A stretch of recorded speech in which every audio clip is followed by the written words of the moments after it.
True or false questions. You ready? Yeah. You got the name Nicky Jam from a homeless man. True. True. How did that come about? What you were Nick MC first. Yeah, I was Nick. Back in the days, everybody was MC. It was like Nick MC. Right. Everybody's MC back in the 90s. And this guy was like, yo, no, where that Nick MC? Where Nicky Young? 100.7 FM, Miami. This is Y100's Music Room. Hey, what's up? It's Drew from Y100. We're here with another episode for the Y100 Music Room featuring Nicky Jam. Welcome, my friend. Did I do that right? Is that right? That's right. That's right. Dude, you look good, man. Thank you, man. I appreciate that. You look happy. You look good. You lost some weight, man. Yeah. Like, bro, you look great. I want to get into everything. Okay. Your story is absolutely fantastic. The come up, the icon that you are. It took you to a dark place. You came back. You have this brand new album, which, by the way, absolutely incredible. The feedback, I'm sure, has been insane. But I want to talk about you had a rough life, man. You came up in Massachusetts and you moved to Puerto Rico. What was that like? The transition, culture shock, that whole thing. I mean, obviously it's a big change when you raised in the States. Even if you was raised in the hood in the States is never going to be the same as the hood in Puerto Rico. Yeah. So it's two different types of hood. You know what I'm saying? So I came from the bottom. I came from the hood. But once I went to Puerto Rico, to the Caribbean, it was just a whole level of difference. And but I enjoyed it. I love my culture. I love Puerto Rico. I did see a lot of things that you will not see in the States, even in the craziest place in the States. Like a whole bunch of kids with no shirt on selling drugs and stuff like that in the streets, and I didn't see that in the States. In the States, back in the days, it was bigger guys, dealing with the streets. In Puerto Rico, it was young kids. But I fell in love with the music. In that time, we didn't have reggaeton, so people was listening to dance hall music from Jamaica, and that's being the Caribbean. That's everything you would hear in Puerto Rico back in the 90s. So right. It was the first time I saw two people dancing, literally. Dancing like the way they were dancing. And, I saw that and I fell in love. It was love at first sight. And I said, I want to be a part of this. And people thought that you were actually part Jamaican. Is that right? Why why is that? Yeah. Speak on that a little bit, because I thought that's hilarious. When I was a kid, I used to sing like with this Jamaican accent. And people for some reason thought I was Jamaican, but I was just doing the reggae thing. And I would switch the words in English to a weird Jamaican accent. And then one day there was this singer called Patra. She was a Jamaican singer, and they were like, "Yo, he's from half Jamaican." I never said I was half Jamaican, but and she started speaking in patois and the Jamaican language, and I was like, "Oh my God!" I was like, "Yeah, man." I was saying yes to everything, and she was like, "You don't know no Jamaican," but. Anyways, that was an awkward moment. I try to fake a Jamaican accent every once in a while too, because I go eat a lot of Jamaican food. They try to upcharge me for oxtails. I'm like, wagwan bread. You know what I mean? Oh, you do good though. It doesn't work for me. You do better than me. You don't know. Did you feel at home though when you went back to Puerto Rico? You're Puerto Rican, obviously. You did 10 years in America. When you was born and raised in the States, you can't say you go to Puerto Rico and feel at your home. But I made Puerto Rico my home, and I became more Puerto Rican than any Puerto Rican. Well, I am Puerto Rican by blood, but I was raised in the States, so they used to call me El Gringo. I didn't know no Spanish at all. Yeah. But I wanted to sing. I wanted to, sing Spanish music. So obviously I learned the language, and now, I speak better Spanish than ever. How long did it take you to learn? Because I'm learning Spanish right now, and it seems when you live in a place where there's a different language, automatically you learn because you have to. So sometimes I would see Dominicans that live in Canada and they speak French. I'm like, wow, it's crazy. Dominicans speaking French. I'm half Dominican. So, and I'm like, yo, how do you learn? It's like, bro, you have to. You live here. Yeah. You have to ask for food. You have to ask for a bottle of water. You have to study. You have to work. You have to, have the day-to-day. So living in a place is the quickest way to learn a language. All that, like studying and Duolingo, French class or whatever. I don't think that works as much as living in a place and surviving. All right, let me write this down. I moved to Puerto Rico. Moved to Puerto Rico, and you know what? It's probably not even the best move because Puerto Ricans speak English too. So it's it's very, you probably need to go to like a Spanish country, you know, like Colombia or Venezuela or stuff like that. Yeah, I went to Puerto Rico for a wedding for the first time earlier this year. I drank so much gasolina that I thought I knew how to speak Spanish. Oh my God! Yeah, gasolina would really. For some reason, they call it gasolina because it would really mess you up. Bro, it's gas. That is. I don't know how you guys get down with that stuff. No, I don't mess with that gasolina thing, no. but I know a lot of Puerto Ricans do. Yeah, they do. Your father, he was in some trouble. That's why you guys left the States. Paint that picture a little bit. Yeah. Well, my dad used to, he used to deal drugs back in the days, and they caught him with 25 kilos of cocaine. And the guy that made the arrest was a undercover cop, and he was our friend for more than a year and something.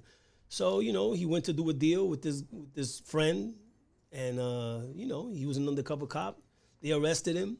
He sold the car that he had. We sold the car. We all helped, and he paid his bill. His bail. Instead of going back to fight the charges, he traveled with us to Puerto Rico. In those days, the airports wasn't linked up with the states like it is today. Like today, if you catch a case here, automatically they will catch you in the airport. But back in the 90s, it wasn't really like that. So my dad took us as a fugitive and raised us in Puerto Rico however he could in those days. And by the way, you're in Puerto Rico in the 90s. That was like a breeding ground for reggaeton at that time, wasn't it? I mean, it was everything was kind of coming up. Yeah, it was a very dangerous moment in Puerto Rico as well. Back in the 90s, it was crazy. So, it was like, but the music was just, I had a lot of friends that died, even just dancing, just competing. Because back in the days we used to dance, rap, everything. It was the 90s, so you had to do everything. So one of my boys was dancing, and he won a battle, and the guy got mad, and when he came out, they shot him. What? Yeah, they killed him. They killed him. Edward. So rest in peace. What we see in the movies and on TV is really happening over there. It was at that time. Yeah. The thing is, when you go to Puerto Rico and you go to Isla Verde and Condado, you're not gonna see these things. Right. When you're in the hood. It's a whole different ball game. I get it. You're 12 years old. You're working at a grocery store. You're freestyling about items in the grocery store, and somebody discovers you. Yeah. Speak on that a little bit. I mean, you're a kid. You're trying to come up. You're freestyling and rapping, doing whatever. You're really young. I mean, how did this woman find you? Well, the reality of everything is that I became like a small celebrity in this small supermarket because I would always freestyle the cheese with the lettuce and tomatoes and potatoes, and I would in Spanish, obviously, right. And people were like, "Yo, this kid is crazy." And for some reason, she came to my aisle where I was packing the groceries, and she was like, "You're not gonna rap for me?" I'm like, "Yeah, sure." So I started freestyling, and she's like, "Can you come with me to my house?" I'm like, "Hell no, I don't know who you are." She's like, "No, it's just my husband. He's a producer for a record label, and I would love for him to listen to him." Like, hell yeah, let's go. Yeah. So I got in the car, I went over there, I rapped up my whole way to the to the house, and I started rapping for this guy, and then two or 3 days later, she came with a contract like this big with her husband, and they signed me. Wow. My dad didn't even know what that said, but he was like, I don't care what it says, sign it. And I did my first album back in '94. Incredible. Fame came early for you, very early. You also were able to connect with Daddy Yankee. I know you guys kind of came up together. How did that bridge that gap for me? How did you meet him? What happened there? No, well, I mean, I met Daddy Yankee when I was a kid. I was a big fan first. I used to listen to his songs, his mixtapes, and I started growing in mixtapes as well. But I was never as big as him. So when I met him, I was starstruck. Obviously, and he complimented me on my music, and he said, "Bro, I like what you do, man. You're really good." And he had a show in Dominican Republic. He's like, "Yo, you should come with me and back me up in the stage and stuff like that." I'm like, "Hell yeah," because I knew all his songs. So once we got on stage, it was just magic, and automatically we started like singing together, doing songs together. He signed me, and then the music industry fell in Puerto Rico, and we went from me being his singer that he signed to collaborating with him and being a duet and doing music together. Crazy. Is that the moment that, I mean, everybody has this big moment where they go, holy shit, this is going to happen. I'm going to be a superstar. I mean, you're a global superstar. Was that the moment that you were like, this could really be a thing, or was that later in life? I didn't really think about that in those days. Puerto Rico, the music, the reggaeton and urban music just growing up.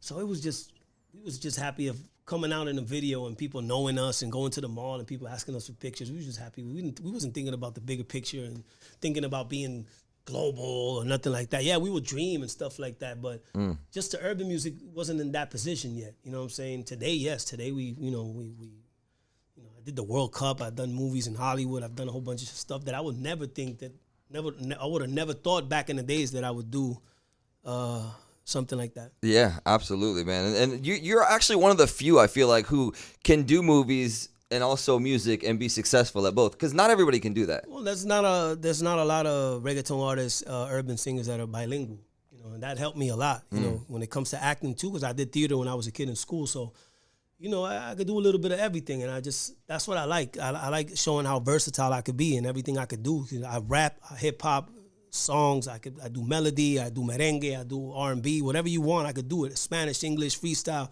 That's what I do. That's just me. I come from an era where you had to do a little bit of everything to just make it. Absolutely.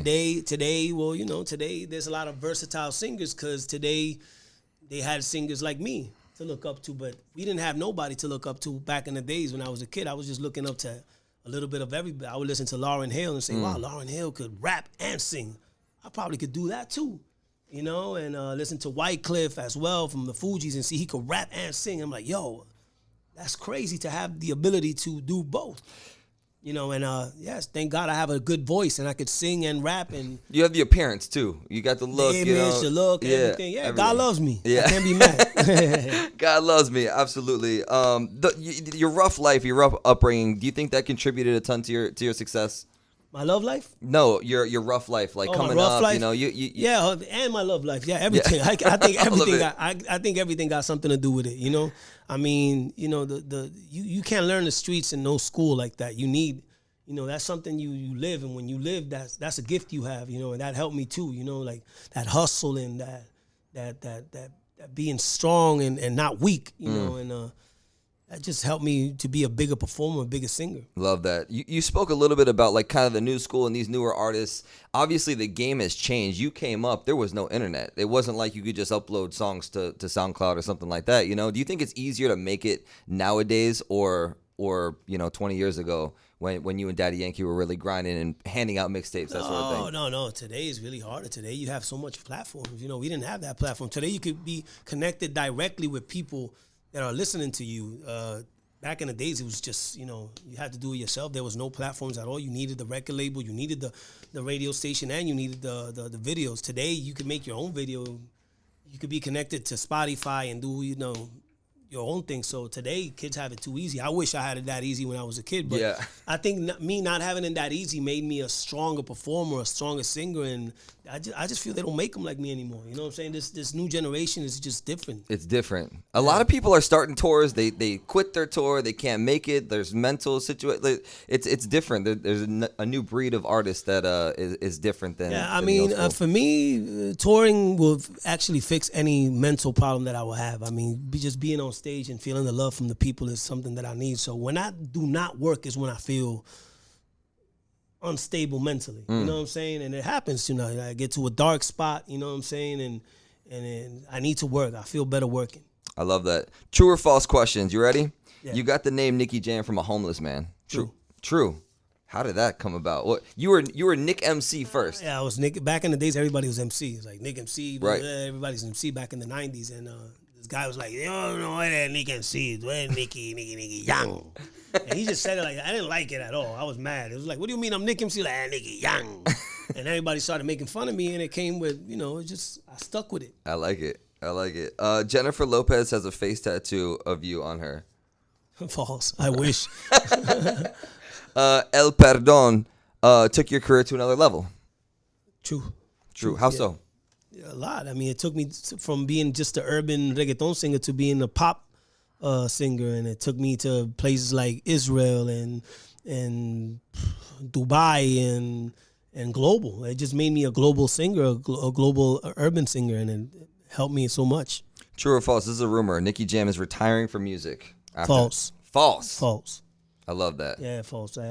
It was me and my drink. I had a drinking phase like a year ago, and I was just going crazy. And one day drunk, I'm like, I'm retiring. Yeah.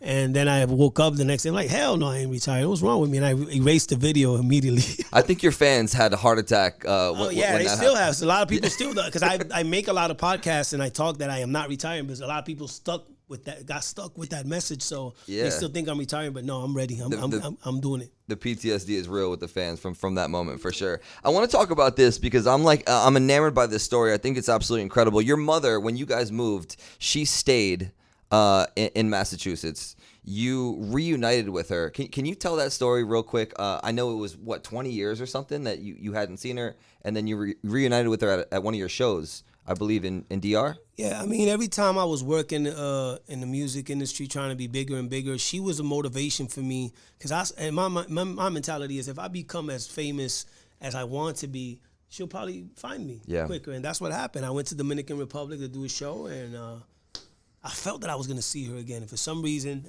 I didn't even know she was in Dominican Republic, but I know she was Dominican. My bodyguards were like, yo, there's this lady outside saying she's your mom.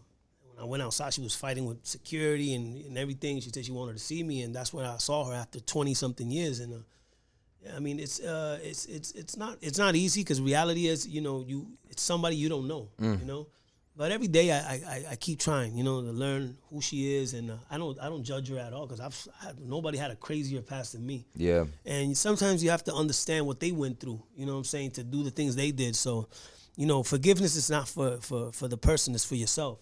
So I just try to forgive and be free, You got to be free. Absolutely, man. It's inspiring to hear, man. New album, Insomnio. I'm learning Spanish. Does that means Insomnia, yeah. Can't sleep? Speak well, on the album. The reason why the album is called Insomnio is because all these songs took place at nighttime, And most of these songs, if you listen to que si 3 a.m. en la Cybertruck, que si Sale el Sol, en Exótica, all these songs took place at nighttime, and most of these songs I recorded them at nighttime. If you see the cover of the album, I'm in my car. You could tell it's like 3 o'clock in the morning. I just came out of a club, all drinking and all messed up, and it's just the vibe of this album.